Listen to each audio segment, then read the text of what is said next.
Right, moving on to part two of my Vipassana experience. So in the first live, I shared with you what was my biggest challenge, or my two biggest challenges. Very personal, and also shared about a pattern that I have or had. Hopefully, I dissolved it. So check that out if you haven't seen it yet. And by the way, I want to start off with that. Hi there, so nice to see you. It actually lasts. The effects of these 10 days, which is quite intense because it's a full 10 days. You have arrival day, you have 10 days, and you have departure day. So if you ever want to do it, you have to take 12 days off, not 10. And I advise you to take more days off. So the effects are actually lasting because that pattern that I had about not pulling through, about not trying hard enough, hit me again. It visited me this week. And shortly before I was going to say, okay, that's good enough, I knew that I could do a little more. And I was going to say, oh, whatever, it's going to be fine. And then some bell rang in my head really loud. And I was like, oh my goodness, that's this pattern again. That's this, I'm going to leave. I'm going to be out of here before I have given what I can. There's always this really fine line between giving your all or giving what is the most and best in the moment and perfectionism. Where you overdo and where you actually stress yourself and you crave something that is maybe not possible or not realistic. So that is also something that you don't want. But in that moment, that bell went off in my head and I was like, here it is again. Let's not do it. Let's not do it. And the old patterns sometimes come back. Yeah, of course. And so I was able to turn this around and I was like, wow. Thank you, Vipassana. Thank you, Vipassana. That was good. That was good. And also, I actually wake up almost every morning to meditate. There was so far only one day where I didn't. And it's really good. My focus is a million times better than before. And there's something that I do in between things. I'm getting eaten by mosquitoes. There's something that I do in between things to say, okay, this is done now. And now I'm actually doing something else. And that is so helpful. Maybe I'll talk about this some other time, but yeah, let me just tell you that. So the biggest, you too, bye. Biggest surprise, as I said, one was that I only had beautiful insights, no unexpected pain, no overwhelming emotion. And that was also a surprise generally about this technique. And something where I'm not quite sure whether this actually is long lasting in this respect or not, but let me finish my phrase. Something that surprised me was there were very few big emotions coming up for people. Of course, I don't know because I was quiet and, you weren't speaking. But I would have expected a lot more sobbing or maybe even yelling, if someone is overcome by emotion or thoughts and emotion during a meditation. And there was some sobbing on the women's part, and I think close to none on the men part. And the interesting thing was, because I'm so into energetics and stuff in the body, there was a time, I think it was between day 4 and 7 of the 10 days, where suddenly there was so much sneezing and coughing on the men's side. So in the meditation hall was actually the only time where men and women meet. Like the whole thing is gender separated. And no, it was not, if you are non-binary or whatever, yeah, it's not up to date with that kind of stuff. But so biologically male and female, we're always separated, completely separated. You maybe saw a shadow of the other gender, or you would see them in the meditation hall, but then you would, shut up, close your eyes and meditate. So the interesting thing was all of the men all of a sudden started sneezing and coughing. And to me, this is so interesting because energetically, you say, when somebody gets a cold, it's like, we have a German saying, this is like, wovon hast du die Nase voll? So what are you so fed up with that you've got the stuff up your nose? And while there was more emotional discharge on the female side, so maybe some hard breathing, heavy breathing, or some tears, there was coughing and sneezing on the male side. And I thought it was interesting because, yeah, women are more connected, or more, from society, more allowed to express these kind of emotions, while men are programmed differently, but still the body needs to release things. So instead, they got a cold. Right? So that was fun. And by the way, one of my highlights was when one of the guys fell asleep during a meditation and started snoring. It was so hilarious. And I was like, dude, thank you so much, because it's so human of you to fall asleep. I had so many meditations where I was like, I was like falling asleep halfway, and I'm like, I hope I never really fell asleep. And snored as well, but nobody told me later, so I guess no. It was so funny when that guy started snoring. And also there was one guy where, most of the meditations would end when they play a tape of the teacher chanting. And one time, one guy was so into the meditation that he was like, when the thing started, and like, it was so funny, people started laughing. It was really hilarious. So yeah, surprises.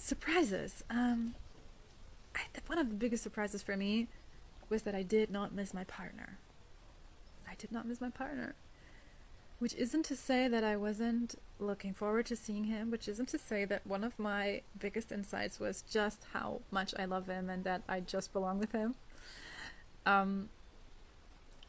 But there was no craving the way that I usually know it.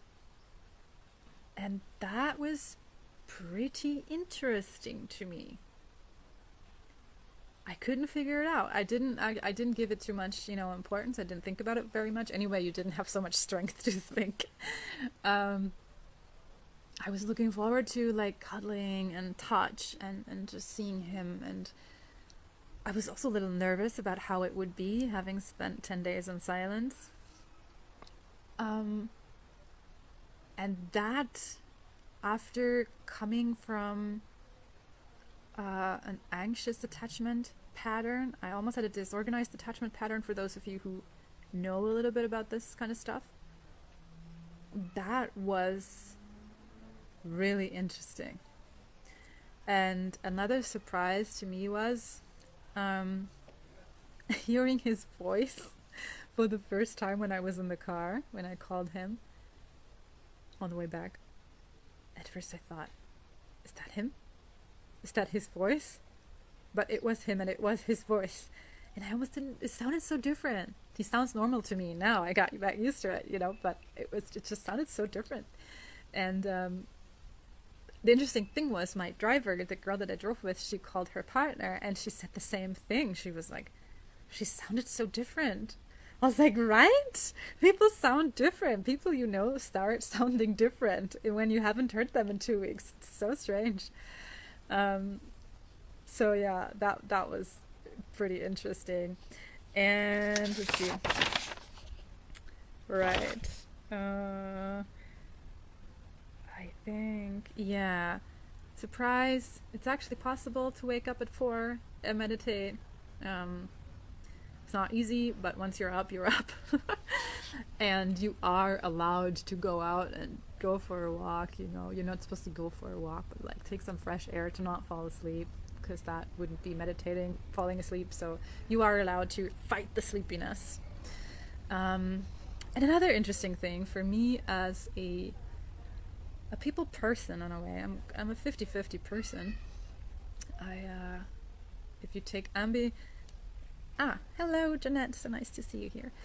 If you have extroverted and introverted, and I'm right on the center, and sometimes I'm very much this and sometimes I'm very much that, but I love connecting to people. It wasn't actually that hard to to be quiet and to, not communicate. And the most surprising thing was there were moments where I just longed to be really alone. You have a roommate, and I had the sweetest roommate. She was so, like, I couldn't have had a better roommate. Like, we are still in touch, so it's really beautiful. But because this is supposed to mimic a solitary experience, you're not talking, you're basically sitting there with closed eyes for most of the day, you're not looking at anybody, but you see people everywhere. Even when you go out alone for a walk, most of the time somebody would come your way, and around lunch you would meet people. When you meditate in the meditation hall, you meet people. When you go to bed at night, you have a roommate. When you have a free hour of break and you are in your room, your roommate is there. You're not alone. And that was surprising, that I was like, actually now I would like to be completely alone for once. Because I guess I got really into this mode of like, let's see what I can do with this. Let's see what I can do here. Jeanette, if you have any questions about Vipassana, or if you have experienced Vipassana yourself, let me know. Just put it in the chat here. So yeah, that was interesting. And let me share with you some insights. I will end this live after the insights, and then I will actually make a new one with the Q&A, so that these videos don't get too long. Right. My insights. I already said I only had positive insights, except the 2 patterns that I dissolved, which you will see in the first video that I made. The first one was actually just how much I love my man.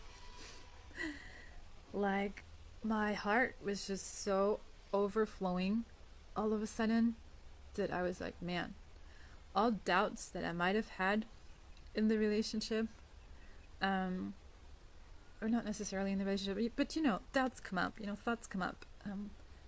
Somehow my heart was just like, how can you love someone this much? Oh my God, it was just so beautiful. And the second insight was just how much I love singing. Because there was a moment there I was like, man, after 2 days of staying quiet, I would really love to sing now.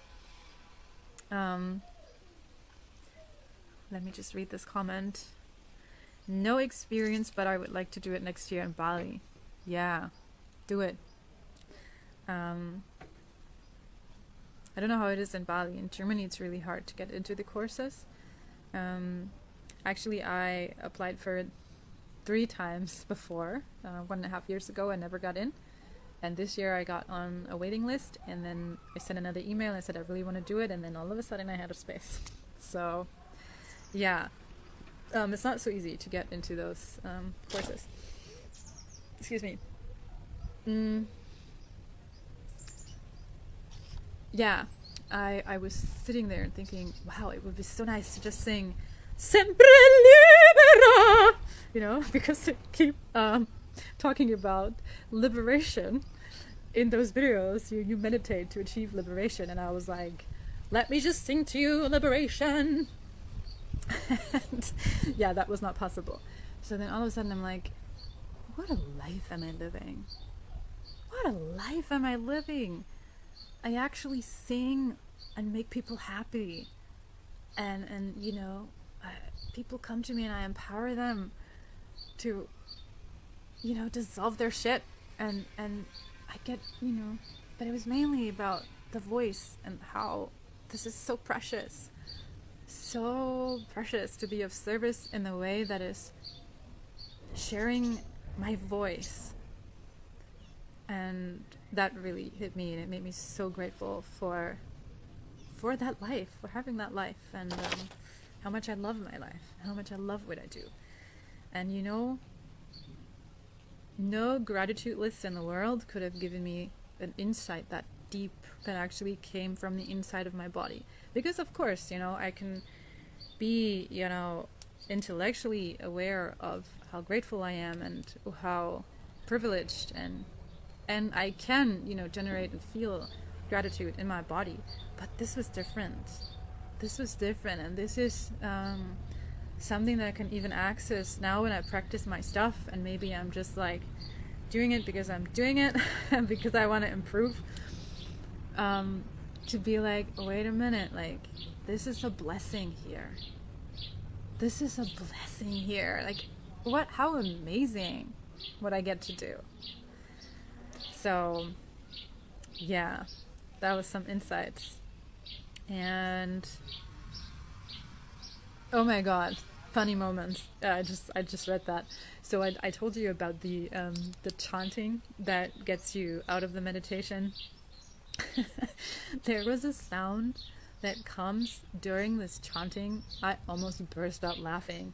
Only after the 8th time that I heard this sound, I was able to keep a straight face, because it sounded like this huge bumblebee was flying by. It went kind of like Medene Tadu.